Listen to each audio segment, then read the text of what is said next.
শীঘ্ৰেই কংগ্ৰেছ শূন্য হ'ব অসম। মুখ্যমন্ত্ৰীৰ জালত পৰি ধ্বংসৰ পথত কংগ্ৰেছ দল। মুখ্যমন্ত্ৰীৰ জালত পৰি অসমৰ পৰা নিশেষ হ'বলৈ আৰম্ভ হৈছে কংগ্ৰেছ দল আৰু অহা বিধানসভা নিৰ্বাচনলৈ নাথাকিব কংগ্ৰেছ দলৰ অস্তিত্ব।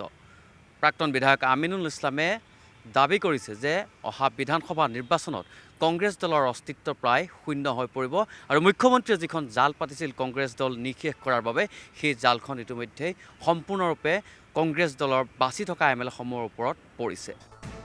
ক্ৰমাগত তিনিবাৰকৈ অসমত শাসন চলোৱা কংগ্ৰেছ দল এতিয়া মিয়াৰ দল।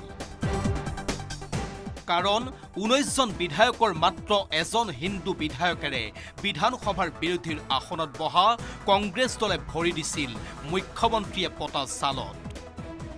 কংগ্ৰেছক মুছলমানৰ দলত পৰিণত কৰাবলৈ মুখ্যমন্ত্ৰীয়ে চলোৱা পৰিকল্পনা সফল হৈছিল নিৰ্বাচনত। কিন্তু কেনেকৈ সফল হৈছিল মুখ্যমন্ত্ৰীৰ পৰিকল্পনা?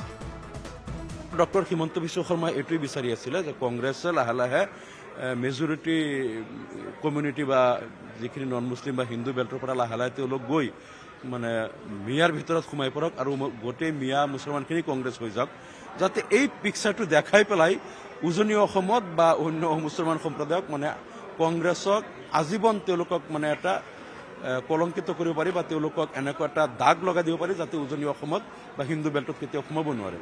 আৰু সেই কামটো কৰিলে।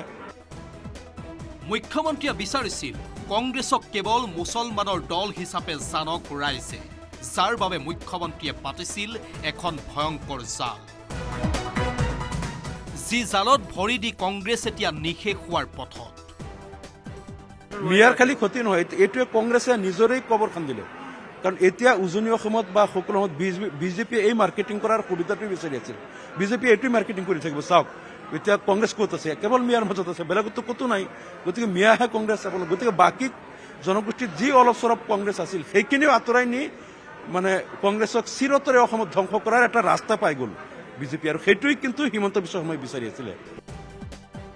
কংগ্ৰেছে যে অসমৰ পৰা নিশেষ হ'ব বিধানসভা অধিৱেশনৰ অন্তিম দিনা তাৰো ইংগিত দি মুখ্যমন্ত্ৰীয়ে ক'লে অহাবাৰ বিৰোধীৰ আসনত অখিল গগৈ বহিব। মইতো আপোনালোকক কৈছোঁ যে আপোনালোকে যদি এনেকৈ মাত্ৰ এটা ধৰ্মক প্ৰতিনিধিত্ব কৰে, অহাবাৰ বিৰোধীৰ আসনখনো অখিল গগৈ লৈ যাব।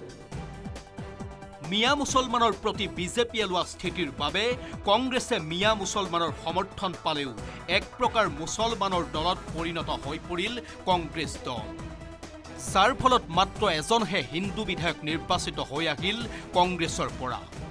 মুখ্যমন্ত্ৰীৰ জালত ভৰি দিয়া কংগ্ৰেছক এতিয়া বহুতেই মুছলিম লীগ বুলি কটাক্ষ কৰিবলৈ দ্বিধাবোধ নকৰা হৈছে। এক প্ৰকাৰে মুখ্যমন্ত্ৰীৰ পৰিকল্পনাই বাস্তৱ ৰূপায়িত হ'ল। বিধানসভাৰ বিৰোধী দলপতি নিৰ্বাচনেৰে কংগ্ৰেছেও যেন তাকেই প্ৰমাণ কৰি দিলে। ভিডিঅ' জাৰ্নেলিষ্ট প্ৰভাস সিং আৰু সঞ্জয় বৰাৰ সহযোগত Bishnu Saikia, news 18 Assam north east.